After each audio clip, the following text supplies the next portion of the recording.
Hello everyone, most welcome to Samyak IAS. आज हम discuss करेंगे political science and international relations का टॉपिक जिसका नाम होगा थ्योरी ऑफ जस्टिस। यहाँ पर हम सीखेंगे कि किस तरह से थ्योरी ऑफ जस्टिस पे जो जॉन रॉल्स का थ्योरी ऑफ जस्टिस वाला टॉपिक है, इस पे किसी भी टाइप के क्वेश्चन जब पीएसआई ऑप्शनल में पूछे जाएंगे तो कैसे इजीली आप इसको आंसर कर सकते हैं। एक फ्लो चार्ट में यहाँ पर बनाने वाला हूँ जिससे सभी टाइप के क्वेश्चन जो कि रोल्स की थ्योरी ऑफ जस्टिस से पूछे जाएंगे उनको आप इजीली एड्रेस कर सकते हो। तो सबसे पहले आइए डिस्कस करते हैं इस टॉपिक पे जिसका नाम है John Rawls theory of justice. I hope सबको विजिबल होगा, सबको ऑडिबल होगा। तो देखो, जब जॉन रॉल्स की थ्योरी ऑफ जस्टिस से किसी भी टाइप का क्वेश्चन आप लोगों से पूछा जाएगा तो आप लोगों को एक फ्लो चार्ट आपकी नोटबुक में होना चाहिए। ये आंसर राइटिंग के लिए काफ़ी इंपॉर्टेंट है।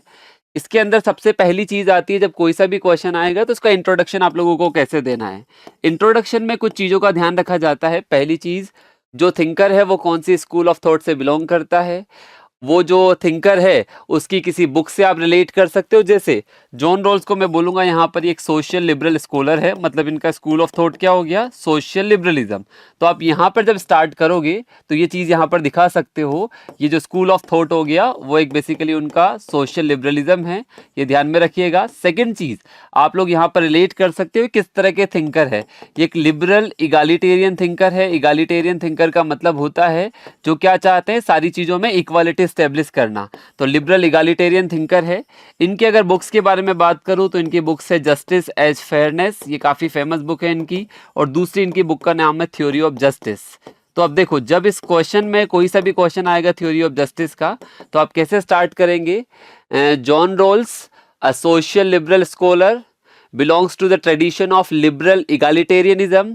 In his book, in his theory of justice या in his book justice as fairness described, इस तरह से आप इंट्रोडक्शन दे सकते हैं। तो इससे क्या हुआ, आपने टू द पॉइंट इंट्रोडक्शन दिया कि जॉन रॉल्स, उनका बैकग्राउंड सोशल लिबरल स्कॉलर, किस टाइप के स्कॉलर है, लिबरल इगालिटेरियन स्कॉलर है, उनकी बुक का नाम आपने मेंशन कर दिया। तो ये दोनों बुक्स में से जो कोई सी भी बुक का आप नाम यहाँ पर मेंशन कर सकते हैं। तो दैट इज द फर्स्ट आपका पार्ट, इंट्रोडक्शन। आई थिंक सबको समझ आ रहा है, फर्स्ट पार्ट है इंट्रोडक्शन। और अब देखो, इसके लिए हमने एक और अच्छी चीज़ की है, जो पॉलिटिकल साइंस के प्रीवियस ईयर क्वेश्चन का एक कंपाइलेशन तैयार करवाया है जिसमें आप देखोगे किस तरह से आप क्वेश्चन लिखोगे, इसको कैरिकेचर फॉर्मेट के अंदर भी प्रेजेंट किया है। तो एक काफ़ी अच्छी बुक यहाँ पे ड्राफ्ट की है जिससे आप लोगों को सारी चीज़ें पता लगेगी कि किस तरह से क्वेश्चन का इंट्रोडक्शन, क्वेश्चन का आइडिया, सारी चीज़ों को एक्सप्लेन किया जा सकता है। तो चलिए, तो फर्स्ट पार्ट हो गया इनका इंट्रोडक्शन। इंट्रोडक्शन सबको समझ में आ गया। आपका क्वेश्चन आएगा जॉन रॉल्स की थ्योरी ऑफ जस्टिस का। Now come to the second part. Second part जब मैं बात करूंगा यहाँ पर कॉन्टेक्स्ट, ध्यान रखना, कोई भी थिंकर का कॉन्टेक्स्ट आपको देना पड़ेगा कि वो थ्योरी किस कॉन्टेक्स्ट में डेवलप हुई है। तो अब आप लोगों को अगर जॉन रॉल्स का जब थ्योरी ऑफ जस्टिस का आइडिया आप लोगों ने पढ़ा होगा तो आप लोगों ने देखा होगा कि एक टाइम था जब क्राइसिस देखने को मिल रहा था political science as a discipline. तो आप यहाँ पर दिखा सकते हो, ये कॉन्टेक्स्ट है जब राइज हो रहा था, राइज ऑफ बिहेवियरलिज्म। क्या हो रहा था, राइज ऑफ बिहेवियरलिज्म देखने को मिल रहा था। राइज ऑफ बिहेवियरलिज्म क्यों देखने को मिल रहा था, क्योंकि एक थिंकर है जिनका नाम है डेविड स्टर्न, उन्होंने पॉलिटिकल साइंस को एक टेक्निकल स्ट्रीम बनाने का ट्राई किया था। मतलब उन्होंने टेक्निकल स्ट्रीम बनाने का मतलब उन्होंने बोला कि बेसिकली पॉलिटिकल साइंस एक प्योर साइंस है और उन्होंने नॉर्मेटिव एस्पेक्ट्स को नेग्लेक्ट कर दिया था। नॉर्मेटिव एस्पेक्ट का मतलब लिबर्टी, जस्टिस, इक्वालिटी। तो यहाँ पर लिख रहा हूँ कॉन्टेक्स्ट क्या था इनका, राइज ऑफ बिहेवियरलिज्म। और ये बिहेवियरलिज्म जो था वो इसको एक्सप्लेन नहीं कर पाया था, ये एक्सप्लेन नहीं कर पाया था उस समय। ये बात चल रही है 1950s और 60s के अराउंड की, जब राइज ऑफ बिहेवियरलिज्म हो रहा था। ये एक्सप्लेन नहीं कर पाया, कुड नॉट एक्सप्लेन, क्योंकि उस समय आप देखोगे कुछ अलग अलग टाइप के मूवमेंट चल रहे थे। यूएसए के अंदर एनवायरमेंटल मूवमेंट भी स्टार्ट हो चुके थे, वहाँ पर बेसिकली ब्लैक मूवमेंट्स भी चल रहे थे। इसी समय बेसिकली वर्कर मूवमेंट्स भी स्टार्ट हो चुके थे, इसी समय फेमिनिस्ट मूवमेंट्स भी स्टार्ट हो चुके थे। तो एक्चुअली क्या हुआ, जो बिहेवियरलिज्म का राइज था जिसने बेसिकली पॉलिटिकल साइंस को प्योर टेक्निकल स्ट्रीम बना दिया था, प्योर साइंस बना दिया था, वो एक्सप्लेन नहीं कर पा रहा था कि क्या रीज़न है आपके ब्लैक मूवमेंट का, क्या रीज़न है वर्कर मूवमेंट का। तो जॉन रॉल्स ने क्या किया, वापस से पॉलिटिकल साइंस के अंदर नॉर्मेटिव एस्पेक्ट लाने का ट्राई किया। तो इसीलिए मैं बोल सकता हूँ कि इनकी जो थ्योरी है वो कौन सी थ्योरी बोली जाती है, नॉर्मेटिव थ्योरी ऑफ जस्टिस। तो ध्यान रखना जब अपन आंसर लिख रहे होंगे, ये स्टूडेंट मिस करते हैं, स्टूडेंट ये सारी चीजों को मेंशन नहीं करते हैं। अगर आप मेंशन नहीं करोगे तो आप बता नहीं पाओगे कि थिंकर किस बैकग्राउंड में अपनी थ्योरी को डेवलप कर रहा है, क्योंकि ये बोला जाता है every thinker is the child of his times. Child of his times का मतलब जो आसपास की चीजें हम हमारा अराउंड में देखते हैं उसी से हमारे कॉन्सेप्ट डेवलप होते हैं, उसी से हमारे आइडियाज डेवलप होते हैं। तो जब आप देखोगे ये टाइम है 1950s और 60s का, जब जॉन रॉल्स देख रहा है कि बिहेवियरलिज्म का राइज होने की वजह से political science pure technical stream बन चुका है, प्योर साइंस बन चुका है, जिससे काफी सारे इश्यूज आ रहे हैं। तो उसने बोला कि मैं एक नॉर्मेटिव थ्योरी ऑफ जस्टिस लेकर आऊंगा जो बात करेगी लिबर्टी की, जो बात करेगी इक्वालिटी की, जो बात करेगी डिफरेंस प्रिंसिपल की। तो हमें एग्जामिनर को एक पैराग्राफ में क्या बताना है? फर्स्ट पैराग्राफ सबका रेडी है? फर्स्ट पैराग्राफ में क्या लिख रहे हो? John Rawls a social liberal, a liberal egalitarian scholar in his book justice as fairness depicted the universal theory of justice। अब सेकंड पैराग्राफ में आप क्या लिख रहे हो? the rise of theory of justice। उसका कॉन्टेक्स्ट क्या था? In the phase of 1950s 60s we can see the rise of behavioralism which made political science a purely technical stream which couldn't explain the rise of environmental movement, black movements and workers movement। So John Rawls revived the political theory with the idea of grand theory of justice, with the idea of universal theory of justice in his book justice as fairness, या in his article justice as fairness। तो second paragraph आपका explain हो गया, that is the context. ठीक है, तो दो paragraph हो चुके। अब ध्यान रखना इसी सीक्वेंस में आपको आंसर लिखना है। आपका इंट्रोडक्शन हो चुका है, सेकंड कॉन्टेक्स्ट हो चुका है, अब थर्ड आता है आपका आइडिया। आइडिया के अंदर आपको एक्सप्लेन करना है रिगार्डिंग द थ्योरी, क्या क्या थ्योरी के अंदर चीजें आई। तो थर्ड पैराग्राफ में यहाँ पे आपको एक्सप्लेन कर रहा हूं इसके आगे। तो यही चार्ट बेसिकली आपका कंटिन्यू चलेगा। Now come to the third paragraph. अब जो थर्ड पैराग्राफ आप लोग यहां पर देखोगे, जो थर्ड थीम आएगी that is explanation of idea. Idea का एक्सप्लेनेशन का मतलब है अब आपको नेक्स्ट 2 to 3 पैराग्राफ्स लिखने हैं, क्योंकि यही मेन चीज है जो एग्जामिनर ने पूछी है। पहला इंट्रोडक्शन और कॉन्टेक्स्ट तो क्या था आपका, ऑलमोस्ट सब जगह जाएगा। अब आइडिया अलग अलग होगा, कहीं पे उनका ओरिजिनल पोजीशन पूछा जाएगा, कहीं पे वेल ऑफ इग्नोरेंस पूछा जाएगा, कहीं पे उनका कम्युनिटेरियन क्रिटिक पूछा जाएगा, किसी भी टाइप का सवाल आ सकता है वहां पे। तब आइडिया के अंदर आपको क्या बताना है उनकी थ्योरी ऑफ जस्टिस के बारे में, कि उनका अबाउट थ्योरी ऑफ जस्टिस, मतलब उनका थ्योरी ऑफ जस्टिस कैसा था, क्या क्या उसके अंदर एलिमेंट्स थे। तो यहाँ पर बहुत सारे एलिमेंट्स जो जॉन रॉल्स ने बताया वो आप बता सकते हो कि उनका जो थ्योरी ऑफ जस्टिस का आइडिया था, इनका ग्रांड मतलब वो कैसी थ्योरी बनाना चाहते थे, universal theory of justice develop करना चाहते थे या grand theory of justice develop करना चाहते थे। ये थ्योरी कौन सी थी? ये फोकस करती है नॉर्मेटिव एस्पेक्ट्स पे। नॉर्मेटिव का मतलब बेसिकली आपके वो सारे पहलू जो पॉलिटिकल थ्योरी को एक्सप्लेन करते हैं, जैसे कि लिबर्टी, जैसे कि इक्वालिटी, जैसे कि आपका जस्टिस, ये सारे के सारे नॉर्मेटिव एस्पेक्ट्स को। तीसरी चीज, जब वो अपनी थ्योरी ऑफ जस्टिस डेवलप कर रहे थे तो उन्होंने ये भी बोला कि मेरी थ्योरी जो है वो हर एक एक्सपेक्ट में और हर एक पर्सन पे, हर एक स्टेक होल्डर पे एप्लीकेबल होगी, जो मैंने आपको बताया भी, that is the universal theory of justice. उनको बनाने के लिए उन्होंने दो वर्ड यहां पर यूज किए, ओरिजिनल पोजीशन और वेल ऑफ इग्नोरेंस। इससे भी अलग अलग सेपरेट सवाल आपके एग्जाम में पूछा जाता है, ओरिजिनल पोजीशन और वेल ऑफ इग्नोरेंस।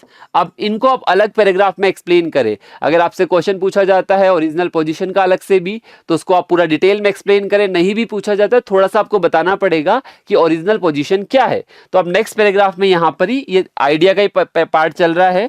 आइडिया के अंदर आप ये एक्सप्लेन कर दे। देखो, अब आइडिया को जब एक्सप्लेन कर रहे हो ना, तो आपको इंटरलिंकेजेस देने पड़ेंगे। इंटरलिंकेजेस कैसे दोगे? जैसे आप लोगों ने जॉन रॉल्स की थ्योरी ऑफ जस्टिस पढ़ा होगा, तो आप लोगों ने देखा होगा पहले वो क्या बात करता है कि जो आपके सभी लोग जो थ्योरी बना रहे हैं वो सब कौन से होंगे? Rational individuals. वो क्या वर्ड यूज करता है? Rational individuals. रेशनल इंडिविजुअल्स का मतलब आप सोचो, बहुत सिंपल चीजें हैं। जॉन लॉक क्या करता है? सोशल कॉन्ट्रैक्ट का ट्रेडिशन लेकर आ रहा है। अब सोशल कॉन्ट्रैक्ट का ट्रेडिशन का मतलब क्या है? जहां पे सभी लोग मिलके बेसिकली क्या तैयार करेंगे? Theory of justice. अब ये जो सभी लोग हैं रेशनल पीपल है, लेकिन सबसे बड़ी दिक्कत क्या है? जॉन रॉल्स बोलता है इन सभी लोगों के आगे मैं क्या डाल दूंगा? Well of ignorance. Well of ignorance का मतलब ये अपनी कम्युनिटी को भूल जाएंगे, अपनी फैमिली को भूल जाएंगे। मतलब इनको क्या कर दूंगा, सबसे मैं डिटेच कर दूंगा। इनको सिर्फ और सिर्फ जनरल फैक्ट्स पता है, इनको हिस्ट्री भी आती है, इनको सोसाइटी भी आती है, इनको पॉलिटी भी आती है, इनको ज्योग्राफी भी आती है, लेकिन इनको मैंने किससे अलग कर दिया, अपनी कम्युनिटी से, अपनी फैमिली से, ताकि बेसिकली जब ये थ्योरी ऑफ जस्टिस बनाएं तो इनके मन में कोई भी बायसेस ना हो, कोई से भी प्री कंसीव्ड नोशंस ना हो, तो पूरी तरह से फ्री और फेयर मैनर में क्या बना सके, अपनी थ्योरी ऑफ जस्टिस। ये चीज बेसिकली आप लोगों ने डिटेल में स्टडी भी की होगी। तो आप यहां पे कीवर्ड कीवर्ड लिख रहा हूं, जब आंसर राइटिंग करोगे, जैसे कि वो बात करता है रेशनल इंडिविजुअल्स की, उसका जो सिमिलर है यहां पर आप जॉन लॉक से भी रिलेशन दिखा सकते हो। जॉन लॉक का सोशल कॉन्ट्रैक्ट ट्रेडिशन आप यहां पर यूज कर सकते हो जब आप दिखा रहे हो, ठीक है। इसके अलावा स्टेट ऑफ नेचर भी आप यहां पर यूज कर सकते हो। ये सारे कीवर्ड है जो आप यूज करोगे अपने आंसर्स के अंदर, और साथ में ये बताओगे कि ओरिजिनल पोजीशन का मतलब है आपको किस में लेकर जाना है, स्टेट ऑफ नेचर में लेकर जाना। और ध्यान रखना, हम सब लोग यहां पर बैठे हुए हैं, लेकिन all are the mutually disinterested. Mutually disinterested का मतलब मुझे मेरे पास वाले से कोई लेना देना नहीं है। अगर मेरा कोई ना कोई लेना देना होगा तो मेरे मन में कोई ना कोई बायस्ड आएगा, चाहे वो पॉजिटिव मैनर में आए चाहे नेगेटिव मैनर में आए। तो जॉन रॉल्स क्या बोलता है कि जो मेरी थ्योरी ऑफ जस्टिस है वहां पर ओरिजिनल पोजीशन का मतलब है एक तरह से वो स्टेट ऑफ नेचर जहां पे सभी लोग क्या है, म्यूचुअली डिसइंटरेस्टेड। म्यूचुअली डिसइंटरेस्टेड का मतलब हो गया कि आपस में एक दूसरे को किसी से कोई मतलब नहीं है, ताकि वो पूरी तरह से फ्री और फेयर मैनर में अपनी थ्योरी को तैयार कर पाए। इसीलिए उन्होंने बोला था कि मेरा आइडिया कैसा होगा, ग्रैंड आइडिया होगा, यूनिवर्सल थ्योरी ऑफ जस्टिस यहां पर होगा। तो इस चीज को अपन ये आइडिया में एक्सप्लेन कर रहे हैं, ध्यान रखना, माइंड में बिठा लो। पहले आपका इंट्रोडक्शन आ गया, कॉन्टेक्स्ट आ चुका है, थर्ड अब आइडिया को अलग अलग एक्सप्लेन कर रहे हो सकता है ओरिजिनल पोजीशन को डिटेल में एक्सप्लेन करना, वो करो। वेल ऑफ इग्नोरेंस का मतलब हो गया कि आप सिर्फ जनरल फैक्ट जानते हो, पर्टिकुलर फैक्ट नहीं जानते। पर्टिकुलर फैक्ट का मतलब अपनी कम्युनिटी फैमिली से आप अलग हो चुके हो, और जनरल फैक्ट का मतलब कि आपको बेसिक नॉलेज है ऑल द सब्जेक्ट की, ताकि आप अच्छे से डिसीजन मेकिंग कर पाओ, अच्छी थ्योरी ऑफ जस्टिस बना पाओ। तो इनको नेक्स्ट 2-3 आइडियाज में आप इजीली एक्सप्लेन कर सकते हैं यहां पर, ठीक है। ये समझ में आ रहा है आपको? 2 पैराग्राफ के बाद 3 पैराग्राफ आइडिया के देने आराम से, ठीक है। उसके बाद जो इंपॉर्टेंट चीज आती है, अभी तक खत्म नहीं हुआ है क्वेश्चन, उसके बाद बेसिकली आपको यहां पर देने हैं इनके क्रिटिसिज्म भी आपको लिखने पड़ेंगे भाई। क्रिटिसिज्म में बहुत सारे क्रिटिसिज्म आप लोगों को देखने को मिलते हैं जॉन रॉल्स की थ्योरी ऑफ जस्टिस में। जैसे कम्युनिटेरियन वाले वो अपने क्रिटिसिज्म देंगे। कम्युनिटेरियन क्या बोलेंगे कि एक पर्सन को उसकी कम्युनिटी से डिटेच करना क्या है, असंभव है। A person is situated self, वो अपनी कम्युनिटी से ही बना हुआ है। जैसे आपने एक स्टेटमेंट सुना होगा, no man is an island but each man is a part of continent. Island क्या होता है, अलग से आइसोलेटेड होता है, तो बोलते हैं कोई भी मैन आइलैंड नहीं हो सकता, हर एक पर्सन किसका पार्ट है, कॉन्टिनेंट का पार्ट है। मतलब वो किसके साथ रहना पसंद करता है, वो सोसाइटी के साथ रहना पसंद करता है। इस चीज को आप चाहो तो इंटरलिंकेजेस प्लेटो और एरिस्टोटल से भी दे सकते हो। जैसे एरिस्टोटल बोलता है ना, state comes for the good life and also continues for the good life, कि स्टेट हमें किसके लिए जरूरत है, स्टेट हमें जरूरत है एक अच्छी लाइफ के लिए। और what is state, state is a sum of individuals. इसीलिए सोसाइटी स्टेट की बेसिकली हमें जरूरत होगी। आप एक पर्सन को कम्युनिटी से डिटेच नहीं कर सकते। फिर आप चाहो तो यहाँ पे सोशलिस्ट या मार्क्सिस्ट क्रिटिसिज्म भी दे सकते हो। ये सारे क्रिटिसिज्म बेसिकली आप 2-2 लाइन में दे दो। फेमिनिस्ट क्रिटिसिज्म दे सकते हो, ठीक है। आप यहां पर सोशल लिबरल का सोशल लिबरल से भी क्रिटिसिज्म दे सकते हो। जैसे कि अमर्त्य सेन क्या बोलता है, ये तो आपकी हाइपोथेटिकल कंडीशन बना दी, इसलिए आप रेशनल चॉइस पे मत जाइए, आप किस पे जाइए, सोशल चॉइस पे जाइए। तो आप ध्यान रखना, पूरा का पूरा एक क्वेश्चन भी आ जाता है जॉन रॉल्स के अंदर क्रिटिसिज्म को लेकर। तो बहुत सारे क्रिटिसिज्म है, 2-2 लाइन में आप इनके क्रिटिसिज्म दे सकते हैं अगर एक जेनेरिक क्वेश्चन पूछा गया है, तो ये भी आपको देना ही देना है। और क्रिटिसिज्म के बाद जो 5वीं इंपॉर्टेंट चीज है, जहां पे आप कंटेम्परेरी सिग्निफिकेंस भी दे सकते हैं उस थ्योरी की, जो जनरली लोग मिस करते हैं कि क्या कंटेम्परेरी सिग्निफिकेंस है इस थ्योरी की। तो जैसे मैंने आपको बताया, सबसे पहली चीज तो थी जॉन रॉल ने रिवाइव किया ट्रेडिशन ऑफ पॉलिटिकल थ्योरी। इन्होंने कहा वापस से पॉलिटिकल थ्योरी का ट्रेडिशन रिवाइव किया, क्योंकि पॉलिटिकल साइंस को एक टेक्निकल स्ट्रीम बनाया जा चुका था, तो इन्होंने वापस से उसके अंदर नॉर्मेटिव पहलू लाना चालू किए और बहुत सारी थ्योरीज के लिए अपना एक फाउंडेशन स्टोन रखा। आप चाहो तो प्रेजेंट टाइम में भी रिलेट कर सकते हो जैसे हमारे प्रीएम्बल के अंदर जो सोशल जस्टिस वगैरह है उनको यहाँ से आप कनेक्ट कर सकते हो कंटेम्प्रेरी सिग्निफिकेंस के अंदर। और लास्ट पार्ट में बेसिकली आपका आ जाएगा इनका कंक्लूजन। और सबसे इंपॉर्टेंट चीज है कंक्लूजन में आपको क्या देना है, कंक्लूजन में देना है कि जॉन रोल्स जो कि बेसिकली एक क्या चाहते थे, ध्यान रखना एक और चीज, अगर आप यहाँ पर जब यहाँ पर मेन आइडिया लिखोगे तो मेन आइडिया के अंदर पूरा का पूरा लेक्सिकल ऑर्डर भी बताना, क्योंकि उन्होंने 3 चीजों की बात की थी, maximum liberty to all, second fair equality of opportunity, और third one is the difference principle. Difference principle का मतलब state will take care to the least advantage section of the society. State basically जो least advantage section है, जैसे कि आज हम reservation देते हैं, अफर्मेटिव एक्शन देते हैं, तो वो वाला पार्ट भी आप आइडिया में एक्सप्लेन करना, उनका तीनों ऑर्डर, जिसमें पहला आएगा पहला आएगा लिबर्टी, सेकंड आएगा आपका इक्वालिटी, और थर्ड आएगा आपका डिफरेंस प्रिंसिपल। ये भी आप चाहो तो यहां पर एक्सप्लेन कर सकते हो लेक्सिकल ऑर्डर में इनका पूरा जस्टिस समझाने के लिए, तो ये भी एक्सप्लेन करना। और लास्ट में कंक्लूजन में जरूर लिखना कि इनका जो डिफरेंस प्रिंसिपल था वो एक फाउंडेशन बना। डिफरेंस प्रिंसिपल जैसे आज हम रिजर्वेशन देते हैं, जैसे आज हम हेल्प करते हैं वल्नरेबल सेक्शन की, तो आप बता सकते हो इनका डिफरेंस प्रिंसिपल सोशल जस्टिस का एक बहुत बेहतरीन फाउंडेशन बना। इनके डिफरेंस प्रिंसिपल से इंस्पायर होके बहुत सारी थ्योरी ऑफ अफर्मेटिव एक्शन आने लगी, जो vulnerable sections of the society है उनके लिए काम चालू होने लगा। तो लास्ट में आप लिख सकते हो theory of John Rawls theory of justice put foundation for the difference principle which leads to the principles of social justice in our constitution in various theories of the world, and put forward the affirmative action and positive discrimination principle to deal with the vulnerable section of the society। इस type से कुछ लिखकर आप and कर सकते हो।